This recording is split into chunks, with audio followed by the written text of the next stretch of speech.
Monsieur le Président, aujourd'hui je ne vais pas parler de politique, je vais parler de la vie. De ces vies qui se battent chaque jour dans nos hôpitaux. Vous connaissez l'armée. Vous savez ce que c'est que protéger un pays. Mais protéger un pays, c'est aussi protéger ceux qui tombent malades.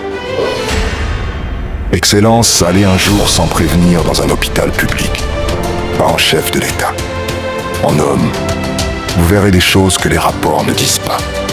Des lits sans drap, des salles sans médicaments, des infirmières qui tiennent debout par courage, pas par moyen, des pères qui cachent leurs larmes, des mères qui prient parce qu'elles n'ont plus d'argent. La maladie est déjà une souffrance, mais en Guinée, elle devient une humiliation. Et pourtant, nous avons des médecins compétents, des infirmiers dévoués, des spécialistes brillants. Mais ils travaillent sans outils, sans équipement, sans soutien. Excellence, la grandeur d'un État se mesure à la manière dont il soigne les plus faibles. Le peuple peut pardonner le retard d'un projet. Il peut comprendre la difficulté d'une réforme. Mais il ne pardonne jamais qu'on abandonne un malade. La Guinée n'a pas besoin de 1000 hôpitaux. Elle a besoin de 10 hôpitaux qui fonctionnent vraiment propres, équipés, gérés, contrôlés.